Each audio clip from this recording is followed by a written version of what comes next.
Auzubillahiminash-shaytanir-rajeem. Bismillahir-rahmanir-rahim. This is Taimur Hamid and a very warm welcome to all of you in my YouTube channel Universe of Physics. In our previous lecture, we will discuss about Coulomb's law, introduction of Coulomb's law statement and explanation of Coulomb's law. अब जो आज का हमारा topic है उसमें हमने direction of force को discuss करना है, क्योंकि कूलम्स लॉ में हम फोर्स ऑफ अट्रैक्शन और रिपल्जन को डिस्कस करके आए स्टेटमेंट में और मैथमेटिकल फॉर्म में हमने मैथमेटिकल रिलेशन फाइंड किया है। तो फोर्स एक हमारे पास वेक्टर क्वांटिटी है। अब मैग्नीट्यूड ऑफ फोर्स को तो हम डिस्कस करके आ गए, लेकिन डायरेक्शन ऑफ फोर्स को भी हमने क्या करना है, डिस्कस करना है। ठीक है, तो आज जो हमारा टॉपिक है वो कूलम्स लॉ का ही हिस्सा है बेसिकली, और वो हमारे पास क्या है, direction of force in Coulomb's law, direction of force in Coulomb's law. अब to find the direction of force, direction of force को फाइंड करने के लिए वी यूज यूनिट वेक्टर। हम क्या करते हैं, यूनिट वेक्टर्स को क्या करते होते हैं, यूज करते होते हैं। टू फाइंड, यहाँ पे मैं लिख लेता हूँ,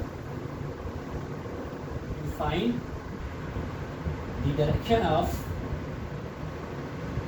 फोर्स, डायरेक्शन ऑफ फोर्स को फाइंड करने के लिए we use unit vector.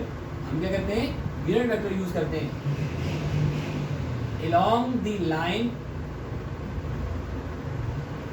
joining the two charges, along the line joining the two charges। यानी कूलम्स लॉ में डायरेक्शन ऑफ फोर्स को फाइंड करने के लिए हम क्या करेंगे, यूनिट वेक्टर को यूज करेंगे। अब जो लास्ट स्टेटमेंट हमारे पास कूलम लॉ की आई थी, उसके अकॉर्डिंग जो हमारे पास लास्ट रिलेशन आया था वो हमारे पास क्या था, F इज इक्वल टू के Q1 Q2 divided are square, जिसको हमने इक्वेशन नंबर 3 का नाम दिया था प्रीवियस लेक्चर में। अब दो तरह के हमारे पास चार्जेस हैं यहाँ पे डायग्राम में बनाए हुए, लाइक चार्जेस, अनलाइक चार्जेस। ठीक है, अब लाइक चार्जेस दोनों पॉजिटिव में लिए हुए, आप नेगेटिव भी ले सकते हैं। ठीक है, इन दोनों के दरमियान जो डिस्टेंस है हमारे पास वो क्या, आर है। इस तरह जो अनलाइक चार्जेस है, एक पॉजिटिव में लिया हुआ, एक नेगेटिव लिया हुआ, इनके दरमियान जो मेरे पास डिस्टेंस उसको मैंने किससे रिप्रेजेंट किया है, आर से रिप्रेजेंट किया गया। अब ये दोनों चार्जेस हैं, ये एक दूसरे के ऊपर फोर्स एक्सर्ट करेंगे, इलेक्ट्रोस्टैटिक फोर्स जिसे हम कहते हैं। ठीक है, अब ये Q1 Q2 के ऊपर भी फोर्स एक्सर्ट करेगा और ये Q2 Q1 के ऊपर भी करेगा, फोर्स एक्सर्ट करेगा। ठीक है, अब उस फोर्स की डायरेक्शन को हमने क्या करना है, एक्सप्लेन करना है। उस फोर्स की डायरेक्शन को हमने क्या करना है, एक्सप्लेन करना है। ठीक है, तो यहाँ पे हम सबसे पहले the force exerted on Q2, वो फोर्स जो एक्सर्ट हो रही है किस पे, चार्ज Q2 पे, ड्यू टू चार्ज Q1, किसकी वजह से, चार्ज Q1 की वजह से। The force exerted on charge Q2 due to charge Q1, वो फोर्स जो चार्ज Q2 पे एक्सर्ट हो रही है किसकी वजह से, चार्ज Q1 की वजह से, इज नोन एज F21। उस फोर्स को हम किससे रिप्रेजेंट करेंगे, F21 से रिप्रेजेंट करेंगे। यहाँ पर मैं लिख देता हूँ, the force exerted on charge Q2 due to charge Q1 is F21। यानी वो फोर्स जो इस चार्ज Q2 पे एक्सर्ट हो रही है किसकी वजह से, इस चार्ज Q1 की वजह से, उस फोर्स को हमने किससे रिप्रेजेंट कर दिया, F21 से रिप्रेजेंट कर दिया। उस फोर्स को हमने किससे रिप्रेजेंट कर दिया, F21 से रिप्रेजेंट कर दिया। अब यूनिट वेक्टर को हम कैसे रिप्रेजेंट करेंगे, एंड और R12 be the unit vector, R12 be the unit vector pointing from charge Q1 to Q2, और R12 हमारे पास वो यूनिट वेक्टर है जो चार्ज Q1 से किधर पॉइंट कर रहा है, Q2 की तरफ पॉइंट कर रहा है। अब यहाँ पे देखें, फोर्स जो इस चार्ज Q2 पे एक्सर्ट हुई है चार्ज Q1 की वजह से, उसको हमने रिप्रेजेंट किससे किया है, F21 से। F21 का मतलब है कि ये वो फोर्स है जो चार्ज Q2 पे एक्सर्ट हो रही है किसकी वजह से, Q1 चार्ज की वजह से। अब जो यूनिट वेक्टर है R12 यूनिट वेक्टर, ठीक है, be the unit vector pointing from charge Q1 to Q2, यानी इस चार्ज Q1 की तरफ से जो Q2 की तरफ आ रहा है यूनिट वेक्टर, उसको हमने किससे रिप्रेजेंट कर दिया है, R12 से रिप्रेजेंट कर दिया। किससे रिप्रेजेंट कर दिया है, R12 से। यानी R12 हमारे पास वो यूनिट वेक्टर है जो हमारे पास किधर से किधर पॉइंट कर रहा है, चार्ज Q1 से Q2 की तरफ पॉइंट कर रहा है, ठीक है, फोर्स की डायरेक्शन को शो कर रहा है। किसकी फोर्स की? जो Q1 की फोर्स है, जो Q2 पे क्या हुई है, एक्सर्ट हुई है, उसकी डायरेक्शन हमारे पास क्या है, R12 है, उसकी डायरेक्शन हमारे पास क्या है, R12। अब जब हमारे पास F21 फोर्स आ गई है तो उसको हम कैसे लिखेंगे, ठीक है, according to Coulomb's law, F21 is equal to K Q1 Q2 divided by R क्या है, दैट इज, आगे हमने यूनिट वेक्टर लिखना है, तो यूनिट वेक्टर हमारे पास क्या होगा, R यूनिट वेक्टर की हमारे पास डायरेक्शन क्या है, R12 Q12 Q2 की तरफ है, तो आगे मैंने क्या लिखा, यूनिट वेक्टर, ठीक है। इस तरह सिमिलरली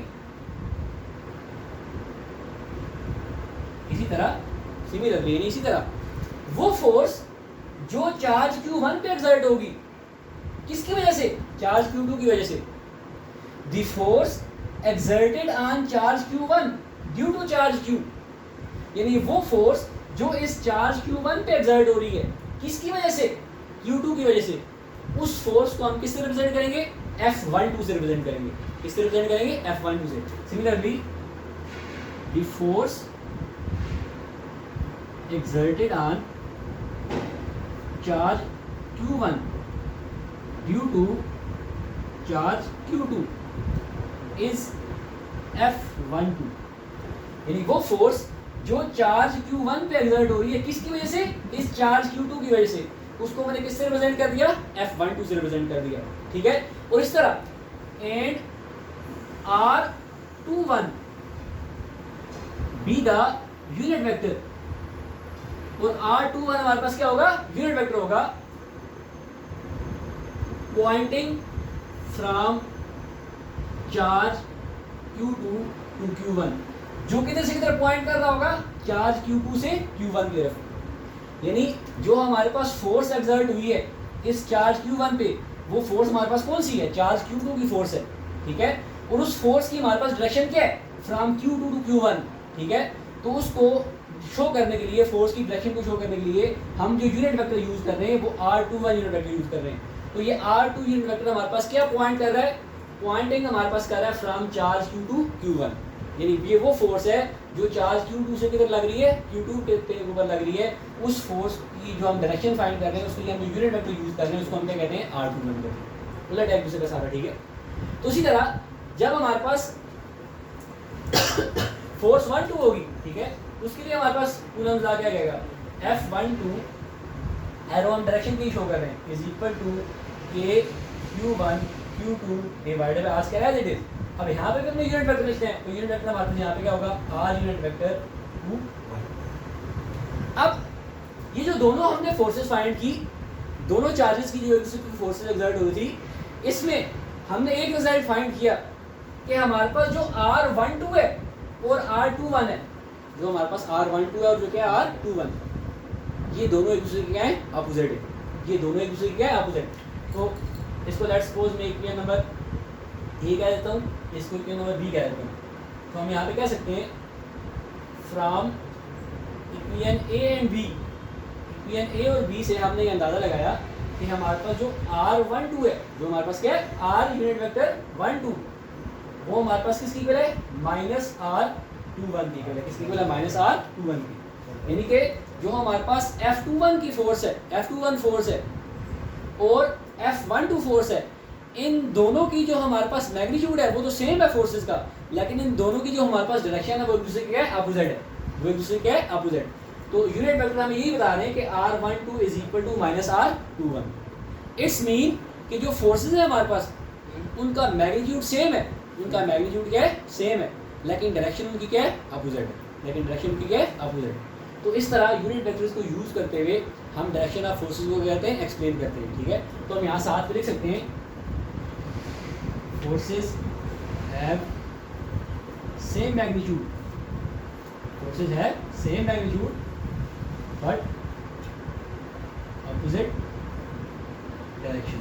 मैग्नीट्यूड उनका सेम है लेकिन डायरेक्शन उनकी क्या है, अपोजिट है, मैग्नीट्यूड सेम, डायरेक्शन अपोजिट। अब यहाँ पे एक किस्म का हमारे पास एक्शन रिएक्शन भी हो रहा है, ठीक है, कूलम्स थर्ड लॉ भी यहाँ पे, जो सॉरी न्यूटन्स थर्ड लॉ भी यहाँ पे क्या हमारे पास वैलिड है, ठीक है, एक्शन और रिएक्शन की बात हो रही है। तो अब ये तो हमारे पास था डायरेक्शन ऑफ फोर्स के लिए, अब मैंने आपको स्टार्ट में बोला कि मेरे पास दो तरह के चार्जेस हैं, लाइक चार्जेस और अनलाइक चार्जेस। अब इन चार्जेस के बारे में हम थोड़ा डिटेल से डिस्कस करते हैं।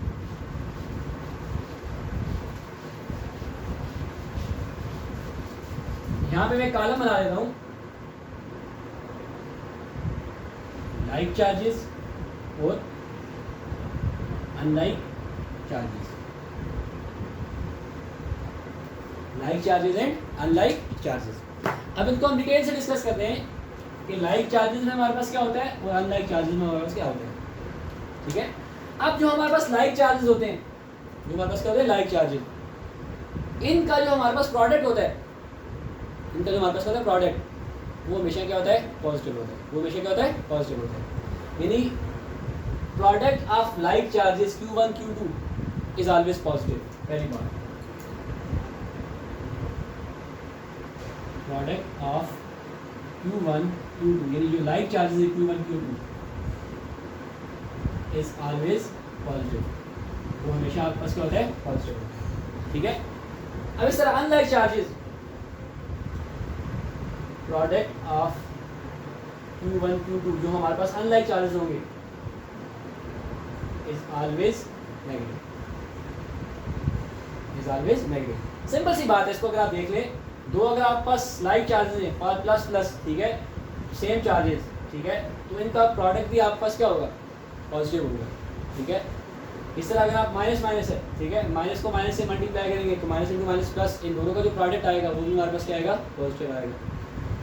अनलाइक चार्जेस, एक पॉजिटिव एक negative, plus into minus simply minus, ठीक है, तो इनका प्रोडक्ट भी हमेशा हमारे पास क्या आएगा नेगेटिव आएगा। अब दूसरी बात, जो लाइक चार्जेस होते हैं इनमें जो हमारे पास फोर्स होती है, force is always repulsive, force हमारे पास हमेशा क्या होती है रिपल्सिव, क्योंकि like charges repel each other. और जो हमारे पास अनलाइक चार्जेस होते हैं इनमें जो हमारे पास फोर्स होती है, force is always attractive, force हमारे पास फोर्स होती है अट्रैक्टिव होती है। अब लास्ट चीज डायरेक्शन, डायरेक्शन ऑफ फोर्स। ठीक है, यानी लाइक चार्जेस में डायरेक्शन ऑफ फोर्स क्या होगी और अनलाइक चार्जेस में डायरेक्शन ऑफ फोर्स क्या होगी। ठीक है, तो डायरेक्शन ऑफ फोर्स को हम किससे शो करते हैं, यूनिट वेक्टर आर से। ठीक है, यूनिट वेक्टर आर से। तो आपके पास जो लाइक चार्जेस होंगे, ठीक है, आपके पास जो क्या होंगे लाइक चार्जेस, इनमें जो हमारे पास आर यूनिट वेक्टर होगा ये सोर्स चार्ज से आउटवर्ड होगा, ये सोर्स चार्ज से क्या होगा आउटवर्ड, यानी डायरेक्शन ऑफ फोर्स जो होगी, ठीक है, यूनिट वेक्टर जो आर होगा is always directed outward from a source charge. R जो हमारे पास यूनिट वेक्टर है is always directed outward from a source charge. अब इसको हम समझते हैं। ठीक है, जो हमारे पास अनलाइक चार्ज है इसमें जो हमारे पास यूनिट वेक्टर आर है is always directed towards source charge, is always directed towards source charge. अब इसको अगर हम एक्सप्लेन करें, लेट्स सपोज मेरे पास ये एक सोर्स चार्ज है, मेरे पास ये एक सोर्स चार्ज, लाइक चार्जेस की बात कर रहे हैं। अब एक में टेस्ट चार्ज लेता हूँ, ठीक है, एक में क्या लेता हूँ टेस्ट चार्ज, वो भी पॉजिटिव होना चाहिए, ठीक है, क्योंकि सेम चार्जेस है लाइक चार्जेस। अब जब ये पॉजिटिव चार्जेस एक दूसरे के करीब लेके आएंगे हम इनको, ठीक है, तो ये जो सोर्स चार्ज होगा, ये जो हमारे पास क्या होगा सोर्स चार्ज, इसकी एक अपनी सराउंडिंग में एक अपनी फील्ड होगी, ठीक है, इलेक्ट्रिक फील्ड। तो जब इस टेस्ट चार्ज को आप इस सोर्स चार्ज की फील्ड में लेके आएंगे तो ये इस सोर्स चार्ज की जो फील्ड होगी इस टेस्ट चार्ज को क्या करेगी रिपेल करेगी, जिसकी वजह से जो हमारे पास आर होगा यानी डायरेक्शन ऑफ फोर्स होगी, ठीक है, जो हमारे पास क्या होगी डायरेक्शन ऑफ फोर्स होगी इस सोर्स चार्ज की, वो हमेशा आउटवर्ड होगी सोर्स चार्ज से, वो हमेशा सोर्स चार्ज से क्या होगी आउटवर्ड, यानी इस टेस्ट चार्ज को ये सोर्स चार्ज हमेशा अपने से किधर करेगा आउटवर्ड तरफ क्या करेगा थ्रो करेगा। अब इसी तरह जो हमारे पास अनलाइक चार्जेस होते हैं, ठीक है, उसमें मैंने आपको कहा कि R is always directed towards source charge. R हमेशा हमारे पास जो यूनिट वेक्टर होता है यानी डायरेक्शन ऑफ जो फोर्स होती है वो टूवर्ड्स में होती है सोर्स चार्ज होती है, तो उसको भी एज सच मेक ये सोर्स चार्ज है पॉजिटिव सोर्स चार्ज, ठीक है। तो अनलाइक चार्जेस, ठीक है, ये इसको आप नेगेटिव कंसिडर करते हैं, नेगेटिव, ठीक है, सोर्स चार्ज आपके पास क्या है नेगेटिव, टेस्ट चार्ज हमेशा हमारे पास पॉजिटिव होता है, ठीक है, जो आगे हम इलेक्ट्रिक फील्ड और इलेक्ट्रिक फील्ड इंटेंसिटी में डिस्कस करेंगे। तो ये टेस्ट चार्ज जब इस सोर्स चार्ज की फील्ड में आएगा तो दोनों कौन से चार्जेस हैं, अनलाइक चार्जेस हैं। तो ये सोर्स जो होगा, सोर्स फील्ड जो होगी, इस चार्ज की, सोर्स चार्ज की जो फील्ड होगी इस टेस्ट चार्ज को अपनी तरफ क्या करेगी, अट्रैक्ट करेगी। तो इट्स मीन जो हमारे पास डायरेक्शन ऑफ फोर्स होगी अनलाइक चार्जेस की, वो हमारे पास हमेशा किधर होगी, टूवर्ड्स सोर्स चार्ज होगी, वो हमेशा किधर होगी, टूवर्ड्स सोर्स चार्ज। तो simple is that, like charges में जो डायरेक्शन ऑफ फोर्स होती है वो हमेशा सोर्स चार्ज से किधर होती है, आउटवर्ड होती है। और जो हमारे पास अनलाइक चार्जेस होते हैं उसमें हमारे पास जो डायरेक्शन ऑफ फोर्स होती है वो टूवर्ड्स किधर होती है, सोर्स चार्ज होती है। तो ये था हमारे पास कूलम्स लॉ में डायरेक्शन ऑफ फोर्स, ठीक है, जिसको हमने डिटेल से डिस्कस किया। उसके बाद हमने लाइक और अनलाइक चार्जेस को किया, सेपरेट करके उनको डिस्कस किया, ठीक है। इसके बाद जो हम नेक्स्ट लेक्चर डिस्कस करेंगे कूलम्स लॉ के हवाले से ही, उसमें हमने जो कांस्टेंट के को डिस्कस किया, हमने प्रोपोर्शनैलिटी कांस्टेंट, प्रोपोर्शनैलिटी की जगह हमारे पास जो कांस्टेंट के है, ठीक है, अभी हमने उसकी वैल्यूज़ को फाइंड करना है, ठीक है। और डिफरेंट मीडियम में फिर हमने जो होगा उस कांस्टेंट के की वैल्यू को क्या करना होगा, एक्सप्लेन करना होगा, वो इंशाल्लाह हम किस में करेंगे, नेक्स्ट लेक्चर में डिस्कस करेंगे। तब तक के लिए अल्लाह हाफ़िज़, थैंक यू वेरी मच।